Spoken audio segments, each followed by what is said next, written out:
Hello everyone and welcome back to another video. So today in this video we'll talk about what is going on in the market, how we can plan the trade according to this market because market is in this particular time frame is looking very fine.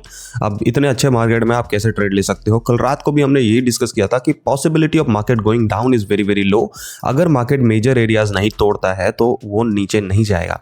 यही हमने कल रात को भी बात किया था। इसके हिसाब से हमने दो ट्रेड भी करे थे बिटकॉइन में एंड इवेंचुअली जाते जाते भी मैंने आपको यही बोल दिया था कि देखो गुरु लोग, ऐसा है कि अगर घंटे की मोमबत्ती इसके नीचे क्लोजिंग नहीं होती है तो फिर मार्केट के नीचे जाने के चांसेस हैं ही नहीं।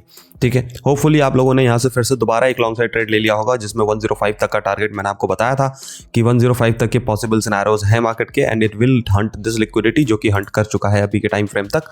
Now what we can expect from the market, है ना, कितना एक्सपेक्टेशन हम कर सकते हैं अब मार्केट में। Now we can expect a down trend.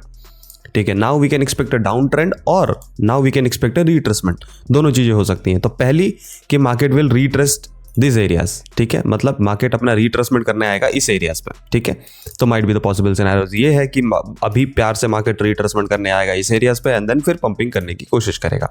ठीक है, so you can bet on this thing कि भाई यहाँ पे अगर मार्केट लोअर हाइज फॉर्मेशन करता है एंड कंटिन्यूस डंपिंग करता है all the way down to 103,400 तक, फिर एक अपॉर्चुनिटी बनेगी आपके पास एक लॉन्ग साइड ट्रेड करने की। ठीक है, now what we can expect from कि अगर मान लो कि इसके नीचे नहीं क्लोजिंग करता है, मतलब यहाँ पे होल्डिंग नहीं हो पाती मार्केट की, तो फिर क्या करोगे, है ना, फिर क्या करोगे, फिर लोगे शॉर्ट। कैसे लोगे शॉर्ट? अगर मार्केट नीचे आ जाता है उसके बाद रिट्रेसमेंट हो जाती है फिर go for a short side trade, as simple as that. ठीक है, लेकिन उसके लिए ब्रेकडाउन होने देना 103, 340 का 400 का लेवल टूटने देना।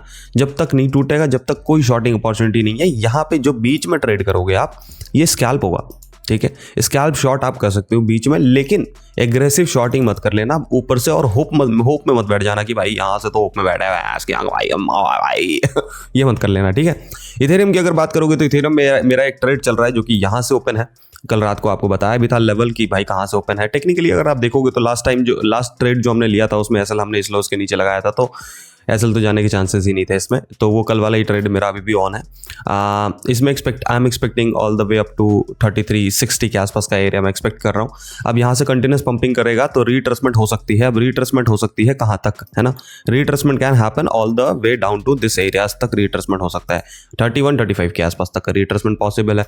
तो आ जाने दो इसको इस एरियाज पे एंड देन फिर आपके पास एक अपॉर्चुनिटी बनेगी बढ़िया एक लॉन्ग साइड ट्रेड करने की। गोल्ड की बात करते हैं। गोल्ड में अगर आप देखोगे तो गोल्ड में एक बहुत प्यारा मोमेंटम है, रिट्रेसमेंट बहुत प्यारा करा इसने एंड देन इवेंचुअली पंप हुआ। ठीक है, that what we were expected ना, हमको यही एक्सपेक्टेशन था ना भाई कि डिमांड एरिया ये है, यहीं से पंपिंग करने की कोशिश करेगा मार्केट अगर पंप करना है तो, एंड वहीं से पंप कर रहा है। अभी फिलहाल के लिए देखोगे तो यहाँ पे जितने भी ट्रेंड लाइंस है सब टूट गए। ठीक है, टूट गए। अब हाइस भी टूट गया तो लॉन्ग साइड ट्रेड कैसे कर सकते हो ना, शॉर्ट तो बनेगा नहीं, लॉन्ग करना पड़ेगा आपको। लॉन्ग कैसे करोगे? लॉन्ग करने के लिए आपको वेट करना पड़ेगा रिट्रेसमेंट का, क्योंकि ये सप्लाई है मार्केट का। अब सप्लाई से रिजेक्शन लेके it can come to this areas and then market little bit of retracement करेगा and then it can go high. ठीक है, सो दिस इज 2760 के आसपास का एरिया है, वेट फॉर इट। जब मार्केट यहाँ पे आए तो लॉन्गिंग अपॉर्चुनिटी देखना आप। ठीक है, finally let's talk about Solana. तो what the Solana is doing, Solana is breaking out in this particular moment. Daily time frame में वो ब्रेकआउट मार रहा है और 4 आवर टाइम फ्रेम पे एक्सट्रीमली ब्रेकआउट मार रहा है। ठीक है, एंड 1 आवर टाइम फ्रेम पे भी एक्सट्रीम ब्रेकआउट्स है। तो या you should keep your eyes on that कि भाई यहाँ पे सस्टेनेबिलिटी दिख जाए and this is the little bit of demand, तो यहाँ पे होल्डिंग हो जाए 234 के आसपास के एरियाज पे एंड देन फिर पंपिंग कंटिन्यू हो सकती है। तो आज के लिए इतना ही। वीडियो अगर पसंद आया हो तो लाइक शेयर कमेंट करना, चैनल पे अगर नए हो सब्सक्राइब करना मत भूलना। मिलते हैं नेक्स्ट वीडियो में, तब तक के लिए stay healthy stay safe, take care, good night each and every one of you, see you tomorrow.